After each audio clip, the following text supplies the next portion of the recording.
예산제도론. 자, 이거는 많이 중요합니다. 이것도 꼭 한 문제, 시험 문제 나와요. 이제 미국에서 많은 예산제도들이 등장을 했는데, 자, 이 예산제도 등장은요, 결국 예산제도의 개혁이에요. 개혁. 자, 들어가기 앞서서 먼저 뭘 좀 봐야 되냐면 예산 결정 이론을 좀 봐야 되는데, 여러분 예산 이퀄 정책이라 그랬죠. 그럼 예산 결정 이론은 이퀄 정책 결정 이론이야. 자, 다시 이 VOK라는 학자가 키, 그 두 번째 줄에 키스캐션 형광펜. 그러니까 VOK라는 학자가 제기한 질문이라고 해서 키스캐션이라고 하는데, 여러분 여기 보세요. 여러분 재정자원 돈은 유한하죠. 그럼 한정된 재정자원 X달러가 있어. 그럼 이 재정자원을 A 사업에 쓸 수도 있고 B 사업에 쓸 수도 있죠. 그럼 예산을 결정했다는 얘기는 한정된 재정자원 X달러를 A 사업에 쓰기로 결정을 한 거야.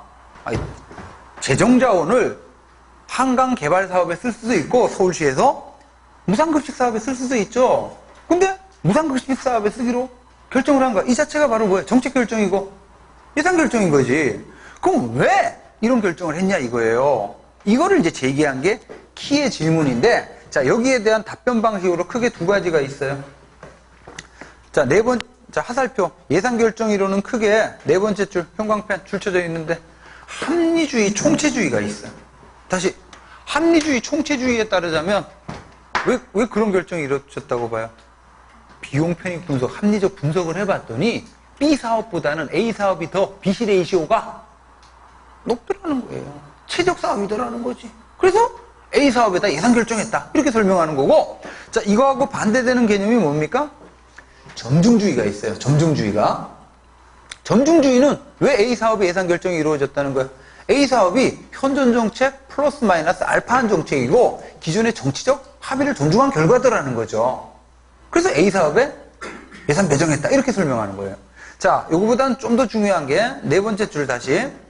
합리주의, 점중주의에 근거한 예산제도 동그라미 하세요. PPBS가 있고 GBB가 있어요. PPBS, GBB. 자, 그 다음에 이제 점중주의에 근거한 예산제도 바로 밑에 LIBS가 있고 PBS가 있습니다. LIBS, PBS 동그라미. 자, 일단 이렇게 예산 결정 이론을 개관을 했고, 자, 그 다음에 이제 예산제도의 변천이라고 해서 바로 밑에 엘란 시크, A 시크 줄쳐두세요. 자, 엘란 시크라는 학자가 미국에서 많은 예산제도들이 등장을 했는데 각각의 예산제도들이 지향하는 바가 있더라는 거예요. 이 지향을 3단계로 얘기해요. 통제지향, 통제, 동그라미. 이 통제지향을 반영하는 게 LIBS라는 제도고, 그 다음에 두 번째 관리지향, 관리 동그라미. 그 다음에 세 번째 기획지향, 기획 동그라미. 여러분, 자, 통제지향 위에다가는 1920년대 이렇게 써주세요. 통제지향 위에다가는, 자, 그 다음에 관리지향, 그러니까 통제지향 1920년대, 관리지향 위에다가는 1950년대 써주시고, 기획지향 위에다가는 1960년대. 본문에 다 나오는데. 자, 다시 엘란 시크라는 학자는 미국에서 많은 예산제도들이 등장을 했는데 각각의 예산제도가 지향하는 바를 순서대로 통제, 관리, 기획 이렇게 얘기를 했다는 얘기 시험 문제 많이 나와요. 그리고 통제를 반영하는 예산제도가 바로 뭐? LIBS. 관리를 지향하는 게 PBS. 기획을 지향하는 게 이렇다는 얘기예요. 자, 그러면 이제 하단에 하나하나씩 볼 건데 거기 그림을 한번 보시면 그 그림이요, 아까도 잠깐 봤었는데 행정이 이루어지는 활동, 프로세스예요. 자, 먼저 여기 잠깐 보시면 그림 액티비티라는 게 있는데 활동. 자, 이 액티비티는 뭐냐? 정부가 수행하는 여러 가지 세부 사업들이 있죠. 어? 이게 액티비티야. 그럼 예를 들어 뭐 정부가 순찰 사업도 하고 뭐 예방접종 사업도 하고 뭐 무상급식 사업도 하고 등등등 여러 가지 세부 사업들을 하죠. 이게 액티비티인데 이 액티비티 활동을 하기 위해서는 뭐가 필요해요? 투입물이 필요해요. 예를 들어 인력이 필요하고 뭐 장비가 필요하고 사무용품도 필요하고 뭐 등등등 이런 것들은 다 뭐예요? 투입물들이죠. 자, 이 투입을 갖고 어떤 활동을 했을 때 나오게 되는 직접적 결과물을 아까 뭐라 그랬었어요? 아웃풋이라 그래요. 그리고 이 아웃풋을 통해서 사회를 변화시키는 측면을 아웃컴 또는 에펙트라 그러는데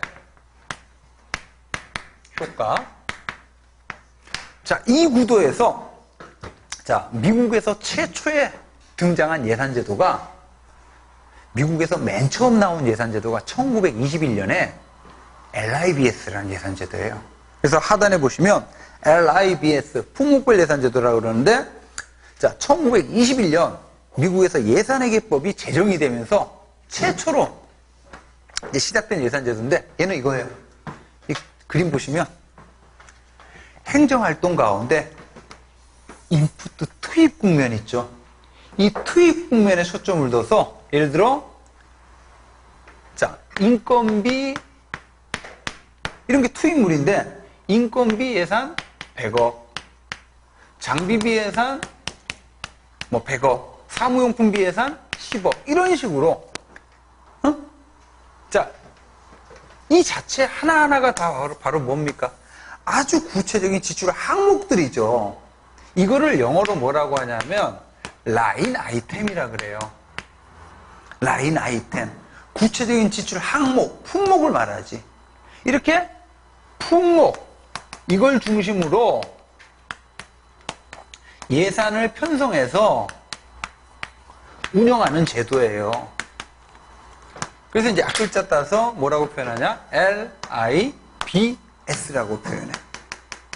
자, 쉽습니다. 자, 그래서 여러분 품목별 예산제도 LIBS 땡땡하고 뭐라고 돼 있어요, 제목에? 뭐 중심? 투입 중심이라는 거죠. 자, 본문 동그라미 1번 보시면 자, 첫 번째 줄 보시면 자, 세입과 세출을 표시하면서 기간별 예산 줄치고 끊으세요. 그러니까 먼저 예를 들어 복지부, 노동부 이렇게 나눈다는 얘기야. 그런 다음에 각 기관의 운영과 활동에 소요되는 뭐? 품목, 지출 대상. 이게 아까 우리나라 장가랑 세항목 가운데 어디에 해당돼요? 뭐. 이렇게 예산을 편성해서 운영하는 제도예요. 자, 동그라미 2번. 얘는 뭐 지향? 통제지향, 통제 동그라미. 이렇게 예산이 편성돼서 운영이 되면, 아까도 이미 한 건데, 행정기관에 또는 공무원들의 예산 운영 과정에서 재량이 완전히 박탈돼요. 그래서, 자, 줄 치시면, 지출 대상별로 예산액을 한계를 명확히 정해서 배정함으로써 관료의 권한과 재량을 제한하는 통제지향입니다. 자, 계속해서 동그라미 이번에 두 번째 줄 끝자락. 자, 이렇게 함으로써 공무원들로 하여금 뭐에 민감하도록 만들어요? 회계 책임. 즉, 정해진 항목에 정해진 금액을 썼냐, 안 썼느냐. 자, 그리고 입법부의 재정 통제를 통한 재정민주주의 실현 수단이다. 자, 여러분, 이렇게 해가지고 정부 예산이, 전체 예산이 편성돼서 국회 의결을 받았어. 그러면 상대적으로 입법부와 행정부의 활동을 또 통제하기가 쉬워지는 거죠. 자, 넘겨보시면, 자, 동그라미 4번. 이 자체가 점중주의예요. 이 자체가. 왜 그러냐 하면, 대개 여러분 보세요. 올해 인건비 예산 어떻게 편성하겠어요? 작년도 인건비 예산을 베이스로 해가지고 플러스 마이너스 알파 이런 식으로 하는 거지. 이 자체가 점중주의입니다. 자, 508페이지 품목별 예산제도의 장단점 볼게요. 자, 장점. 뭐 다시 반복하는 건데 동그라미 1번 회계 책임과 예산 통제를 용이하게 한다. 줄 표안에. 요게 핵심이에요. 요게 핵심이에요. 그리고 동그라미 2번 자, 의회의 예산 심의를 용이하게 해서 행정부에 대한 의회의 권한을 강화시켜요. 그러니까 쉽게 말하면 최대 장점은 뭐야? 그냥 통제를 쉽게 한다. 자, 근데 단점이 많습니다. 아까도 봤던 단점인데 동그라미 1번. 이렇게 해서 예산을 운영하면 여기 다시 이렇게 해서 LIBS 방식으로 예산을 운영하면 정부가 인건비에 1000억 쓰고 장비비에 100억 써가지고 어떠한 사업을 하는지에 관한 정보가 나타나 안 나타나요? 안 나타나요. 그래서 동그라미 1번 이게 가장 중요합니다. 지출의 목적이나 사업의 우선순위 파악이 어려워. 쉽게 말해서 사업에 관한 정보가 안 나타난다는 얘기야. 그러다 보니까 동그라미 2번 줄. 자, 사업에 관한 정보가 안 나타나니까 사업의 성과나 생산성도 파악하기가 어려운 거죠. 자, 이러한 문제점 때문에, 이러한 LIBS의 문제점 때문에 이제 등장하게 되는 새로운 예산제도가 오른쪽 페이지 1950년대 나온 성과주의 예산이에요. 성과주의 예산. 자, 성과주의 예산은 이제 1950년 이 트루먼 대통령 때 미국 연방정부에 도입된 예산제도인데, 자, 다시. 이 성과주의 예산은요, 초점이 투입물이 아니에요. 어디에 초점을 두냐 하면, 이 활동, 세부 사업들이죠? 그리고 활동에 따른 직접적 결과물 있죠? 여기에 초점을 두는 건데, 자, 이렇게 하는 겁니다. 활동이라는 게 정부가 수행하는 세부 사업이에요. 이런 세부 사업들을 먼저 정해요. 선정을 해. 자, 그런 다음에 어떻게 하냐면, 세부 사업별로 핵심 개념, 업무 측정단이라는 걸 선정을 해요. 이건 뭐냐면 업무의 양을 계량적으로 카운트할 수 있는 단위를 말해요. 여러분, 자, 순찰 사업 같은 경우는 업무 측정 단위가 뭐가 돼요? 횟수가 되겠지. 예방접종 사업은 접종자 수. 도로건설 사업이다. 그럼 뭐 킬로미터. 이런 게 업무의 양을 계량적으로 측정할 수 있는 단위예요. 자, 그 다음에 중요한 개념이 뭐냐 하면 단위 원가라는 개념이야. 자, 이거는 업무 측정 단위 하나 하는데 소요되는 원가, 비용을 말해요. 예를 들어, 신종플루 예방접종 사업을 한다. 그러면 예방접종 하는데 뭐 필요해요? 주사 약 한 병 필요하죠? 주사기 하나 필요하죠? 솜 몇 조각 필요하죠? 알코올 몇 방울 필요하죠? 자, 이거를 계산해가지고 애한테 주사 한 방 맞히는데 소요되는 비용. 이게 바로 뭐예요? 단위 원가예요. 자, 그래가지고 두 가지 개념이 핵심입니다. 그래서 이제 어떻게 하냐면, 예를 들어, 예방접종 사업이다. 그러면 사업명 딱 적시가 되고, 자, 여기에, 자, 단위 원가를 계산했어요. 애한테 주사 한 방 맞추는 비용을 계산했더니, 얼마가 나오냐 하면, 1,000원이 나온다고 칩시다. 자, 여기에다가 곱해요. 뭘 곱하냐? 업무량을 곱해요. 그래서, 예를 들어, 자, 10명한테 주사 맞추기로 업무량 계획을 세웠어. 그러면 뭐가 나와요? 단위 원가 곱하기 업무량 하면 예산액이 나오지. 얼마가 돼요? 10,000원. 이렇게 해서 예산을 운영하는 제도인데, 자, 여기 잠깐 보세요. 지금 예산액 얼마입니까? 10,000원이죠. 얘 어디다 써요?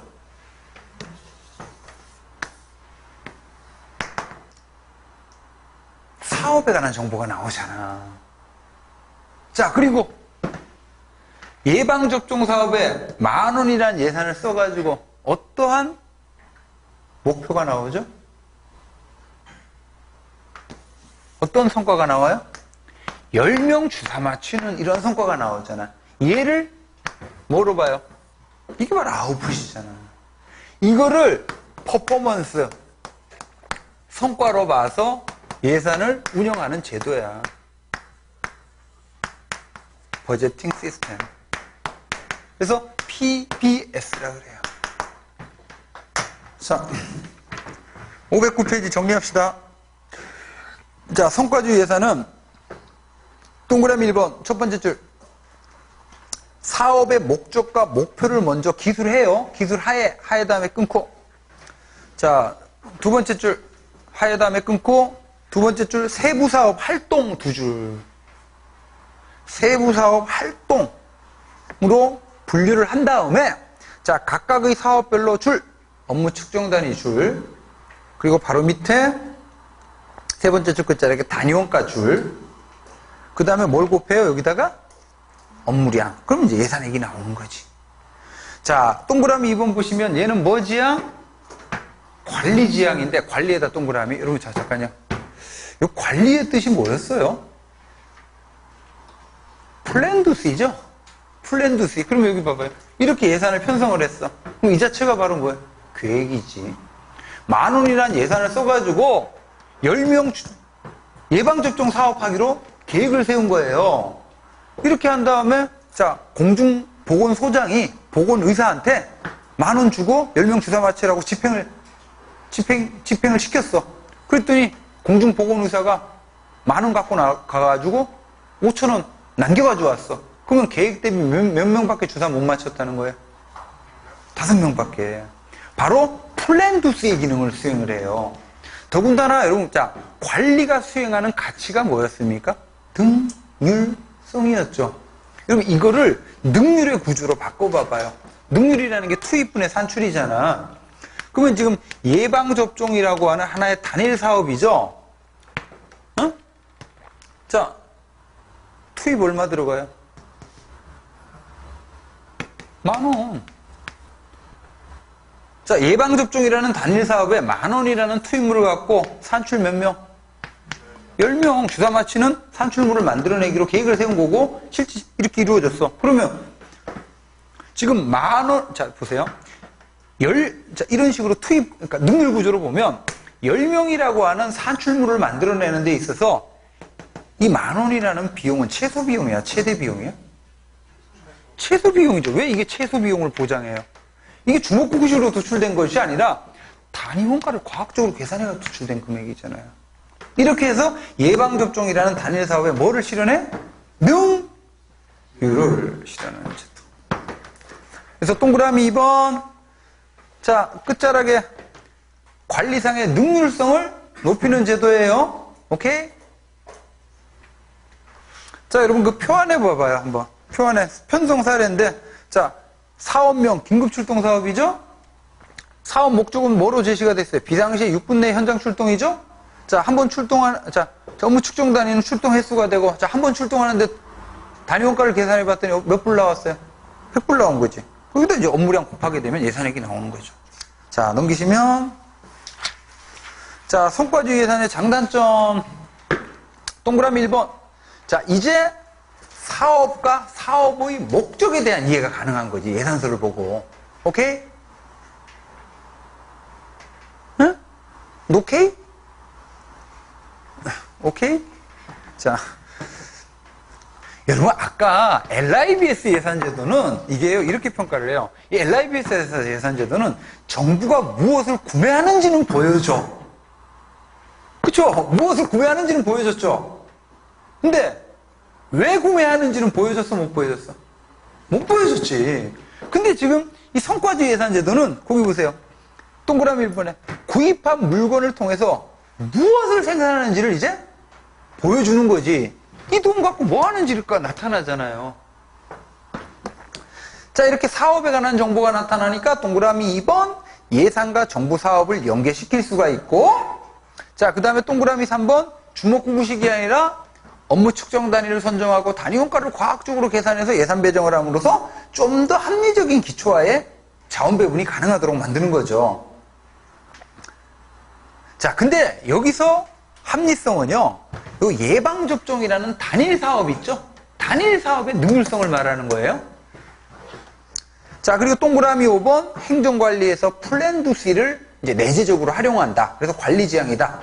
자, 근데요, 여러분, 미국에서 이 등장한 예산제도들은요, 결론 다 실패해요. 다 실패하거든? 그럼 이제 이 PBS, 이 예산제도도 실패하는데, 실패한 가장 큰 이유가 바로 이거예요. 이 제도가 돌아가려면 업무 측정 단위가 선정이 돼야 되고, 단위 원가가 계산이 돼야 되는데, 1950년대 말들에 해계 기술이 발달하지 못해가지고, 이게 굉장히 어렵더라는 거예요. 그나마 쉬운 예를 들었지만, 그럼 예를 들어, 뭐 국방 사업에서 단위 원가 어떻게 계산할 거야? 업무 측정 단위 어떻게 선정할 거야? 쉬운 예로 뭐 계례군 죽이는 한 명 죽이는데 소요되는 단위 원가 계산해요? 쉽지가 않잖아. 그래서 결국 실패해요. 자, 그리고 동그라미 3번 중요한데, 자, 아까 여러분 이미 잠깐 언급했었는데, LIBS 이 자체는 점중주의죠. PBS도 점중주의예요. 합리주의가 아니에요. 여기 보세요. 이런 거야. 작년도에도 무슨 사업을 한 거예요? 예방접종 사업을 한 거예요. 단지 그냥 주먹구구식으로 예산 배정을 하는 것이 아니라 단위 원가를 계산해서 예산을 배정하는 이런 이제 합리성은 있지만 이 자체는 점중주의야. 합리주의가 아니야. 그러다 보니까 이런 표현이 또 나와요. 동그라미 3번 점증적인 단위 사업에만 초점을 둬서 전략적인 목표 의식과 장기적인 계획과 연계성이 결여한다. 자, 동그라미 4번 보시면 자, 동그라미 4번의 두 번째 줄 쳐요. 유사한 사업들에 대한 제한된 자원의 최적 배분, 이름하여 자원 배분의 효율성, 파레토 효율성은 얘가 실현하지를 못해요. 이게 무슨 얘기냐면 여기 잠깐 보세요. 지금 예방접종 사업이잖아. 얘는 정책 수단이에요. 다시, 얘는 점중주의입니다. 합리주의가 아니에요. 여러분, 합리주의가 되려면 우리 정책학에서 공부했던 합리모형적인 의사결정을 거쳐야 돼요. 합리모형이라는 게 뭐야? 먼저 어떻게 해야 돼요? 정책 목표를 명확하게 세우고 그 다음에 그 목표를 달성하기 위한 수단을 광범위하게 탐색을 하고 결과 예측하고 비용 편익 분석해가지고 최적 대안 찾아야 되죠? 이게 합리모형이야. 만약 합리모형적으로 하려면 이렇게 해야 돼요. 얘는 정책 수단입니다. 그러면 얘가 달성하고자 하는 정책 목표가 있겠죠. 예를 들면 국민 건강 증진. 이 정책 목표를 먼저 명확하게 세운 다음에 이 목표를 달성하기 위한 수단을 찾아야지. 그러면 이 국민 건강 증진이나 목표를 달성하기 위한 수단은 예방접종 사업 말고도 많은 사업들이 있어요.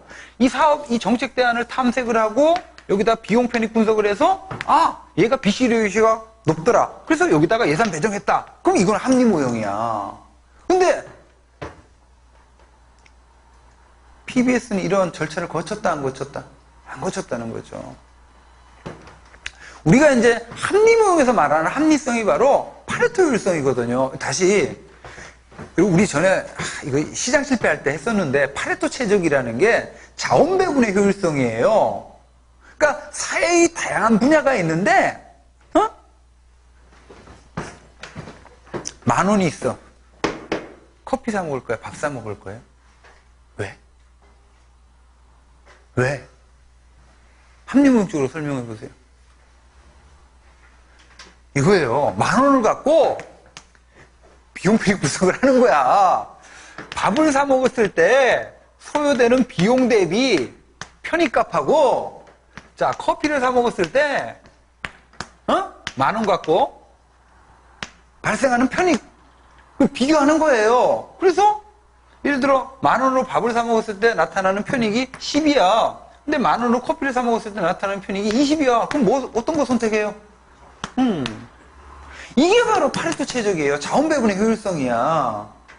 이러려면 반드시 어떤 절차를 거쳐야, 비용 편익 분석 절차를 거쳐야 돼요. 자, 그래서 그 표현 다시 한번 볼게요. 유사한 사업들에 대한 제한된 자원의 최적 배분, 이름하여 자원 배분의 효율성, 파레토 효율성은 보장하지 못한다는 거예요. 그래서 이제 등장하게 되는 예산제도가 바로 합리모형의 극치라고 볼 수 있는 PPBS라는 예산제도예요. 자, 이 예산제도 가운데서는 PPBS가 제일 중요해요. 여러분, 이 PPBS를 공부할 때는 자, 항상 뭘 염두에 둬야 되냐? 합리모형의 극치예요, 얘가. 이 자체가 합리모형이야. 자, 1960년대 이 미국의 존슨 대통령 때 연방정부 예산으로 도입이 된 건데, 자, 여러분, 뜻풀이를 좀 합시다. PPB야. 뭐 S는 시스템이니까 빼고. 자, 그러면 앞에 있는 P는 뭐냐 하면 이게 플래닝이에요. 그리고 이제 뒤에 있는 B 있죠. 요거는 버제팅이에요. 자, 여러분, 플래닝 계획인데 대개 여러분 사업 계획은 중장기로 세우죠. 그리고 버제팅, 얘는 수입 지출 계획이죠. 근데 문제는 뭐 1년짜리 계획이죠. 예를 들어 10년짜리 사업 계획이 있고 1년짜리 수입 지출 계획이 있다고. 그럼 둘 간의 괴리가 너무 크죠. 그래서 어떻게 하냐면 이 가운데 있는 P, 이 가운데 있는 P는 뭘까요? 쌍피인가? 자, 이 가운데 있는 P는 웃지 마세요. 지금 웃을 시간도 없어. 자, 이 가운데 있는 P는 바로 프로그래밍이에요. 프로그래밍. 자, 이 프로그래밍을 통해서 플래닝과 버제팅을 연계를 시키는 건데, 자, 이 프로그래밍, 얘는 프로그램 스트럭처라는 개념입니다. 여러분, 그 오른쪽 페이지에 나와 있는데 양가로 2번에 이 프로그래밍이 프로그램 스트럭처를, 자, 영어로 프로그램 스트럭처, 번역을 사업 구조라고 하는데요. 이게 바로 합리 모형이에요. 이게. 자, 이렇게 일단 개념을 말씀드리면, 자, 장기적인 사업 계획을 세워요. 그 다음에 뭘 하게 되냐면, 프로그래밍 작업을 해요. 이 프로그래밍 작업을 통해 가지고 단기적인 예산 편성하고 이렇게 연계를 시키겠다는 건데, 자, 그러면 이제 핵심이 이 프로그램 작업인데, 이 프로그램 스트럭처는 3단계로 구성이 돼. 먼저 프로그램 카테고리라는 게 있어요. 자, 그 다음에 카테고리 밑에 서브 카테고리가 있고, 자, 서브 카테고리 밑에 프로그램 엘리먼트라는 게 있는데, 자, 요거 생각하시면 돼요. 합리 모형의 중요한 특징 하나 꼽아라. 그럼 목표 수단의 계층제죠. 자, 얘가 최종 목표, 중간 목표, 하위 목표예요. 그럼 여러분, 중간 목표는 최종 목표에 대해서는 뭐의 역할을 해요? 수단의 역할을 하죠? 하위 목표에 대해서는 목표의 역할을 하죠? 이런 식으로 엮어진 게 바로 목표 수단의 계층제입니다. 오른쪽에 표에 보시면 511페이지 사업 구조다 그러면 바로 뭘 뜻해요? 목표 수단의 계층제 관계를 형성하는 거야. 자, 그러면 요걸 예로 좀 드릴게요. 사례로. 여기 보시면 자, 여러분 이제 노무현 정부 때 이런 게 있었는데 2030 계획이라고 해서요. 이런 계획을 수립했었어. 노무현 정부 때. 이게 이제 문재인 정부 출범하면서 이따가 지금 뉴스에 또 나오던데 이게 2030년도에 달성해야 되는 국민복지에 관한 중장기 플랜이었었어요. 자, 이렇게 자, 국민복지에 관한 중장기 플랜을 세워. 먼저. 그런 다음에 자, 이 복지사업과 관련된 해마다 예산이 편성이 돼야 되겠죠?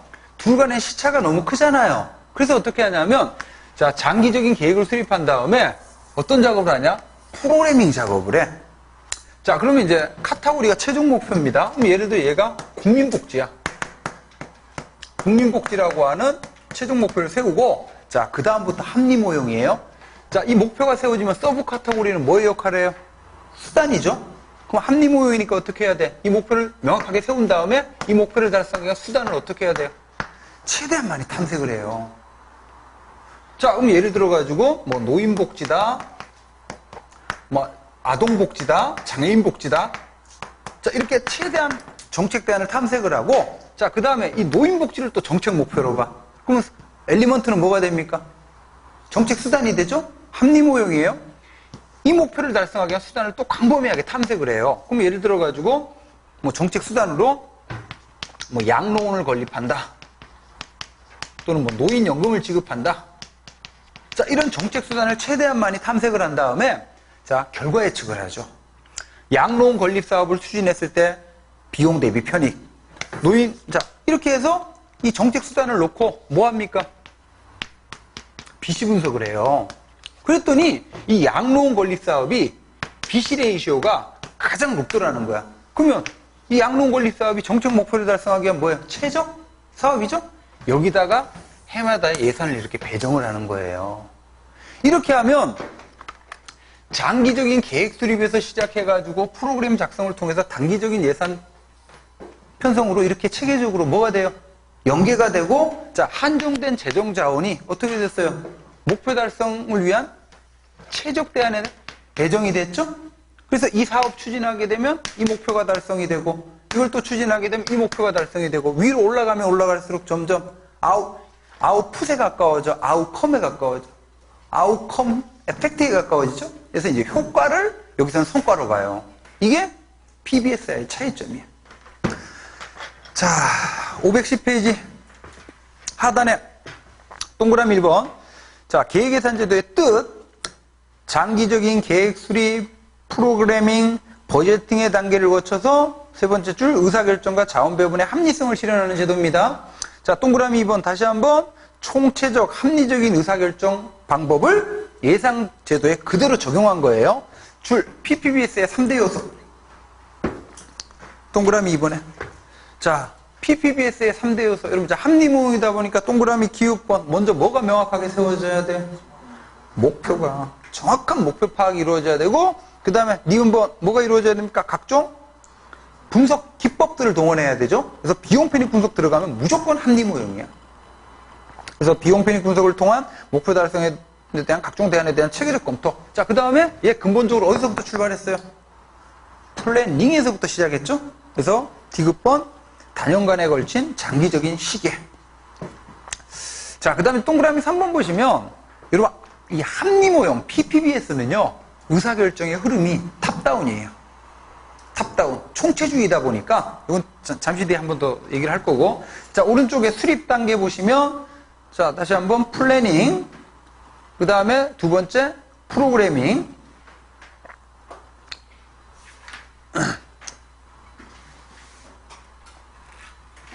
자, 거기 동그라미 2번 찾았습니까?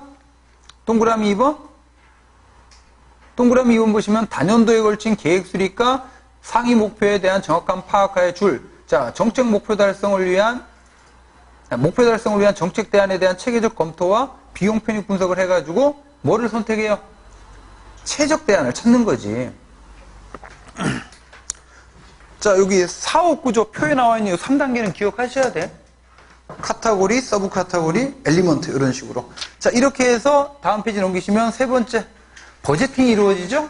버제팅, 가로에 뭐라고 되어 있습니까? 최적 대안에다가 실행 예산을 배정을 하는 거예요. 이렇게 함으로써, 자, 첫 번째 첫 글자라 조직의 최종 목표 달성도인 뭐를 효과에다 동그라미, 효과를 성과로 평가하는, 이렇게 해서 이제 자원 배분의 합리화를 도모하는 제도인데, 이런 거 플러스 심화해 보시면 PBS하고 PPBS는 둘 다 사업에 초점을 둔다는 점은, 프로그램에 초점을 둔다는 점은 유사점이죠.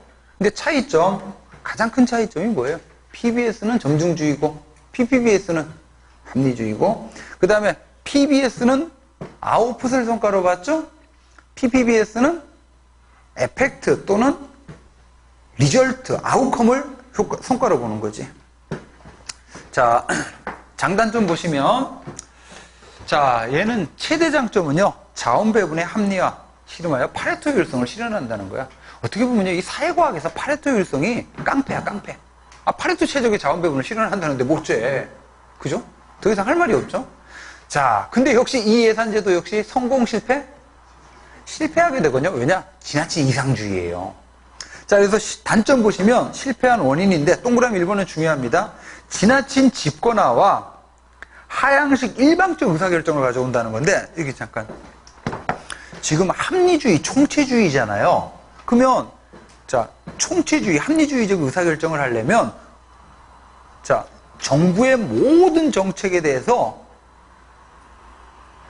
전지전능한 관점에서 분석을 해야 되죠. 그러면 정부의 모든 정책, 사업에 대해서 총체적으로 고려할 수 있는 위치에 있는 존재 누굽니까? 대통령이나 아니면 각 부의 장관, 조직의 상층부에다가요, 권력과 정보를 집중시켜요. 그런 다음에 직속에다가 경제학자, 수학자, 이런 분석가들 배치한 다음에 정부의 모든 사업에 대해서 비용 편익 분석을 하는 거야. 그 다음에 최적 대안을 찾아요. 그러면 위에서 결정된 게 밑으로 쫙 내려오는 거지. 그래서, 자, 중심 부분. 자, 정보와 의사결정권의 중앙 집권화를 가져오고, 자, 비용 편익 분석과 같은 분석 작업이 핵심인데 얘를 누구 중심으로 해요? 막료진을 중심으로 하죠? 이렇게 하게 되면, 여러분, 막료가 확충이 되면 상대적으로 누구의 권한이 커져요?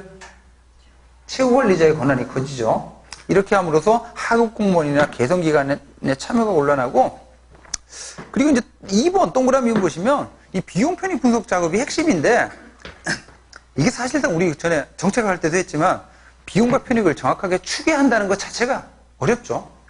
그래서 한산 작업, 성과 계량화, 또 과다 문서와 정보량 요구. 자, 그 다음에 동그라미 4번 보시면 입법부가 반대해요. 여러분들 생각을 해봐요. 오늘날 행정국가 현상 속에서 입법부의 권한은 점점 커지죠. 그러면 자, 가뜩이나 입법부의 의회의 지위가 약화되는데 행정부가 예산안을 편성해서 의회에 제출했는데 PPBS 방식으로 제출했어. 막 각종 비용 편익 분석을 한 첨부 자료 이만큼 첨부해가지고 최적 대안 여기다라고 해가지고 의회에 제출했어요. 그럼 국회의원들은 예산을 심의하면서 어떻게? 최적 대안이라는데 뭐 가뜩이나 의회의 지위가 약화되는데 예산 심의 과정에 국회의 지위가 점점 더 약화되죠. 그래서 이제 결국 입법부의 반대 때문에 실패하게 됩니다. 자, 하여간 이런 식으로 해서 PPBS 예산제도는 잘 정리를 해두시고, 자, 그 다음에 4번에 보시면 목표관리 예산이라고요. 자, 영어로 뭐라고 돼 있어요? MBO. 이거는 우리 조직이론에서 공부했던 MBO 있죠. 드로커와 맥그리거의 이 조직관리 이론인 MBO를 닉슨 대통령 때, 60년대 후반 닉슨 대통령 때 잠깐 연방정부 예산으로 도입을 했었어요. 이거를 목표관리 예산이라고. 그러니까 조직의 일반관리기법인 MBO가 공무원 성과평가제도로 적용이 되면 목표관리 평준법이 되는 거고, 예산제도로 도입되면 목표관리 예산이 되는 거예요. 그래서 이때 부하를 의사결정 과정에 참여시켜서 부하가 달성해야 될 목표를 정하죠. 그래서 초점이 참여하고 목표예요. 뜻만 알아두시면 되고. 자, 오른쪽 페이지 갑시다. 이번에는 영기준 예산제도인데 닉슨 다음에 누가 옵니까?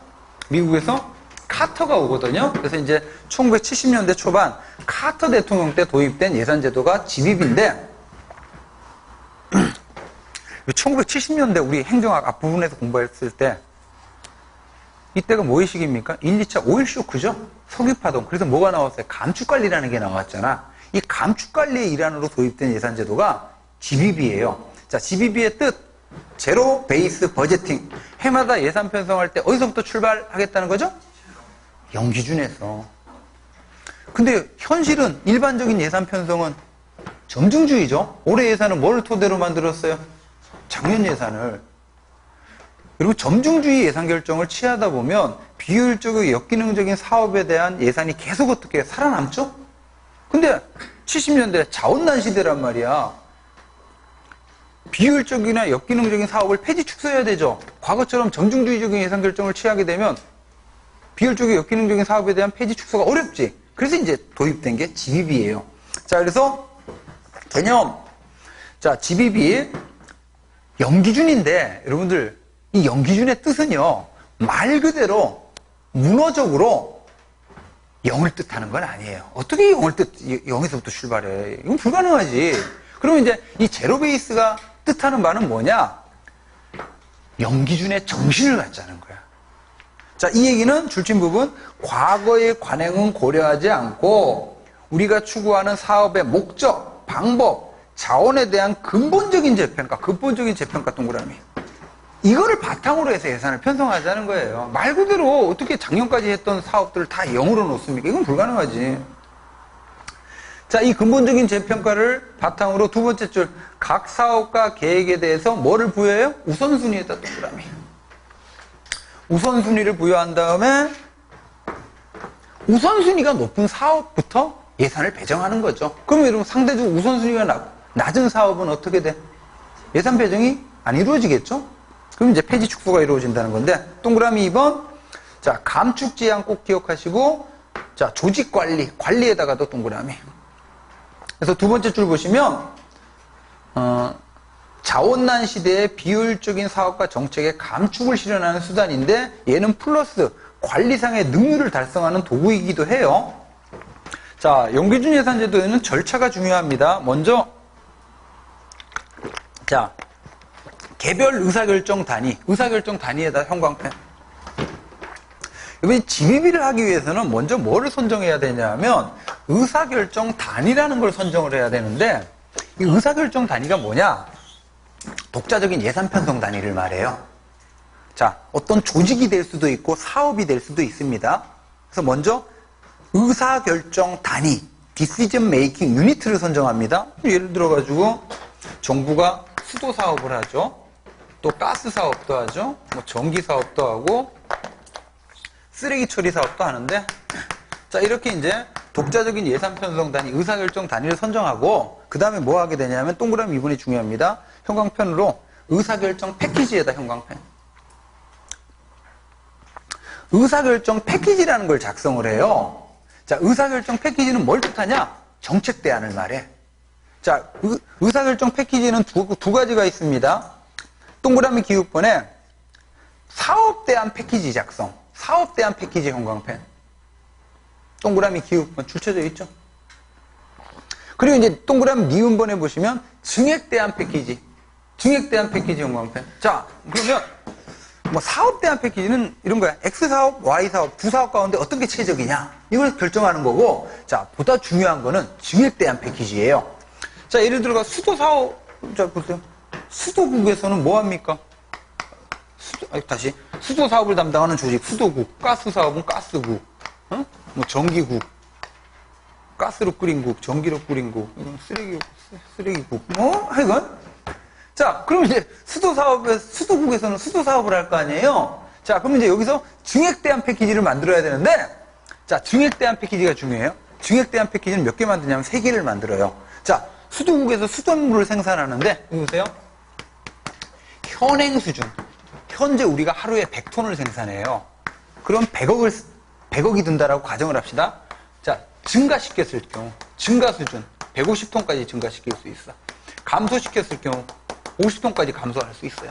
자, 이렇게 3개의 의사결정 패키지를 만들어요. 그런 다음에 수도국 차원에서 이 3개의 의사결정 패키지를 놓고 우선순위, 프라이어리티를 부여해.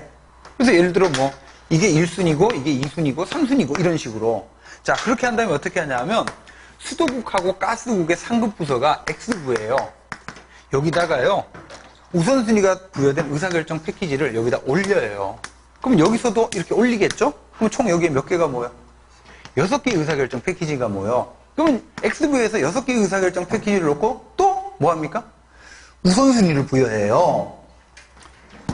여기도 마찬가지겠지. Y부다 그러면 6개. 자, 그 다음에 이제 X부와 Y부의 상급 부서가 Z처야. 그럼 여기다가 올리는 거죠. 그럼 총 몇 개가 모여요?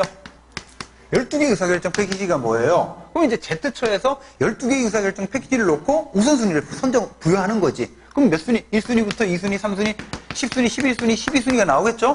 자, 이런 상태에서 Z처에 배정된 예산이 1조 원이야.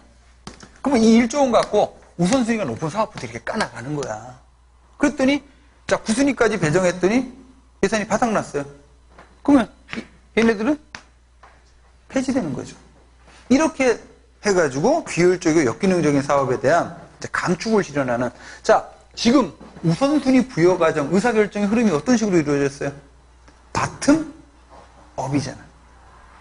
아까 PPBS하고 완전히 구별이 되죠? 자, 그래서 동그라미 3번 줄 치세요. 동그라미 3번. 동그라미 3번. 증액 대안에 대해서 우선순위를 결정합니다. 줄. 그런 다음에 줄. 우선순위 결정 과정이 어떤 식으로 반복이 돼? 상향적으로. 자, 넘겨보시면 다음 페이지에 여기 칠판에 있는 그림을 좀 사례로 한 거니까 보시고, 이렇게 해서 동그라미 4번 최종적인 우선순위에 따라서 줄 실행 예산을 편성을 하는 거지. 자, 그렇게 해서 참고해서 보시고요. 자, 오른쪽 페이지 보세요. 515페이지. 하단에 표 보세요. GBB의 장단점. 동그라미 1번. 우선순위가 낮은 사업을 폐지할 수 있죠? 줄. 이렇게 함으로써 예산 절감, 자원난을 극복할 수 있습니다. 오케이? 자, 그 다음에 얘도 동그라미 2번 합리주의입니다. 합리 모형. 그래서 자원의 합리적 배분을 가능하게 하는 거지. 얘도 비용 편익 분석을 해요. 아까 얘네들은 비용 편익 분석을 어디서 하냐면 아까 이건 증액 대안이죠? 증액 대안 패키지지? 근데 그 전에 사업 대안 패키지가 있었죠? 이 사업 대안 패키지 결정할 때 X하고 Y 가운데 어떤 게 최적이냐? 이거 할 때 이제 비용 편익 분석이 이렇게 좀 동원이 되는데, 그리고 시험 문제 한번 이렇게도 나온 적이 있어요. 다음 예산제도들 가운데 합리주의를 온전하게 반영한 예산제도는, 근데 선택지에 PPBS도 있고 GBB도 있어. 우리가 좀 전에 둘 다 PPBS, GBB 둘 다 뭐예요? 합리주의라고 그랬죠? 근데 합리주의로 온전하게 반영하는 부분은 뭐야? PPBS지. 합리주의, PPBS는 아까 얘기했던 극치야, 합리 모형의 극치. 얘는 이제 합리주의이긴 하지만 PPBS만큼의 객관성이나 합리성은 좀 결여되어 있어요. 자, 그래서 장점 계속해서 동그라미 3번. 자, 각 수준 관리자의 참여가 용이합니다. 하나하나가 이게 지금 계층제 조직이잖아요. 그래서 개선 중심의 상향적 의사결정에 근거하고, 자, 단점 보시면 동그라미 2번 줄 치세요. 우선순위 결정이 어렵더라. 주관성이 개입된다는 얘기인데, 여러분, 합리모형은 객관성이잖아요. 그죠? 근데 이제, 아까 이런 여기, 이 증액대안에 대해서 우선순위를 결정을 하게 되는데, 이 과정에서 어떤 주관적인 이런 요소들이 이제 작용해가지고, 오히려 이제 우선순위 결정 과정 자체가 좀 틀어지는. 자, 그 다음에 이제, 어쨌거나, 감축을 해야 되죠? 그러면 이제 우선순위 결정 과정이 주관적이다 보면 상대적으로 힘없는 조직이 우선순위를 낮게 부여받게 되죠. 이렇게 해서 이제 소규모 조직이 희생되는 뭐 이런 문제점. 자, 이렇게 해서 자, 다음 페이지 516페이지 보시면 지금까지 봤던 예산제도들을요, 이제 표로 정리를 한 거예요. 왼쪽, 오른쪽 이렇게 보시고, 자, 517페이지 하단 갑시다. 자, 마지막 예산제도인데 신성과주의 예산, 신에다 동그라미. 자, 얘는 핵심이 박스 안에 보시면 결과 중심, 결과에다 동그라미. 자, 이거는 자, 제목에서 1990년대 OECD 국가들 여러분, 자, 90년대 이후에 OECD 국가들을 중심으로 추진된 개혁의 이름이 뭐예요? NPM이죠. 바로 NPM을 반영하는 거예요. 우리 아까 봤던 총액배분 자율편성 성과관리 제도를 말해. 근데 왜 신이라는 말을 붙여요? 50년대 성과주의하고 비교하기 위해서. 50년대 성과주의는 아웃풋을 성과로 봤죠? 얘는 아웃컴을 성과로 보겠다는 거야. 자, 결과중심 예산제도라고도 합니다. 그래서 내용 보시면 먼저 1번, 자, 부처별로 총괄 배정된 예산 범위 내에서 뭐를 부여해요? 자율성과 신축성 부여하죠? 자, 대신 2번 중요합니다. SWOT 분석 또는 BSC 등을 통해 가지고 뭐를 먼저 세워요? 조직의 미션, 임무 줄치고, 그리고 이 미션을 얼마나 달성했느냐의 문제는 아웃풋의 문제야, 아웃컴의 문제예요. 아웃컴, 리절트의 문제죠. 그래서 바로 밑에 줄, 다시 이 신성과주의 예산에서 성과는 뭘 뜻해요? 아웃컴을 말합니다. 그래서 아웃컴을 성과로 평가해서 예산 운영의 책임성을 확보하는, 그리고 이제 3번에 성과를 정확하게 파악하기 위해서 뭐도 도입해요? 발생주의 회계 같은 것도 도입하고. 그리고 이제 마지막 50년대 성과주의는요, 그냥 예산제도의 하나에 국한된 거거든요. 근데 이제 이 90년대 신성과주의 예산은 예산제도뿐만 아니라 조직 관리, 뭐 책임 운영기관, 또는 뭐 인사, 성과평가제도, 이런 거가 이제 결합돼서 맞물려 돌아가는 제도죠. 국정 전반의 성과관리 제도. 자, 이런 식으로 비교하시면 되고, 자, 넘기시면 마지막 518. 자, CBS 자본예산제도인데, 자, 이것도 시험 문제 자주 나와요. 하여간 예산제도는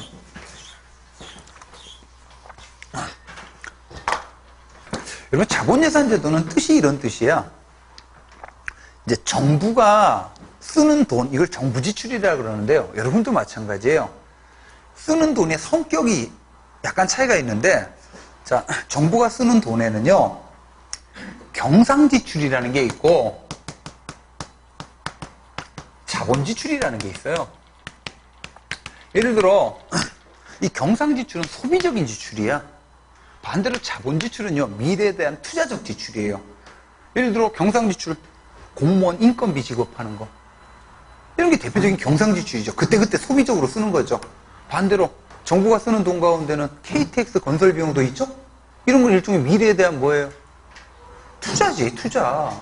아니, 여러분이 쓰는 돈도 예를 들어 밥 사 먹고 영화 보고 이런 거는 뭐예요? 그때그때 소비적인 지출이잖아요. 근데 예를 들어 뭐 공부하는 데 쓰는 돈, 또는 뭐 아파트 사는 데 쓰는 돈, 이런 거 뭐예요? 미래에 대한 투자적 지출이잖아. 자, 그래서 이제 얘는 성격이 소비입니다. 그리고 단기적인 성격을 갖고 있어요. 얘는 투자고 장기적인 성격을 갖고 있죠. 그러니까 성격이 다르기 때문에 재원 조달 방식을 다르게 하라는 거야. 그래서 자, 경상지출은 그때그때요, 세금 걷어서 충당을 하라는 거야. 그래서 예를 들어 올해 정부가 경상지출을 자, 100억을 했어요. 그러면 100억만큼의 세금 걷어서 충당을 하는 거야. 그럼 경상계정은 100억 걷어서 100억 쓴 거죠? 균형이 돼요. 자, 근데 정부가 자본 지출을 했는데 경부고속철도 건설하는데 1조를 썼어요. 이거는 세금으로 충당하지 말고 자본 지출은요, 국가가 내는 빚, 공공단체가 내는 빚, 이걸 국공채라 그래요. 쉽게 말해서 빚내서 충당하라는 거예요, 이거는. 그러면, 자, 1조만큼의 자본 지출을 했죠?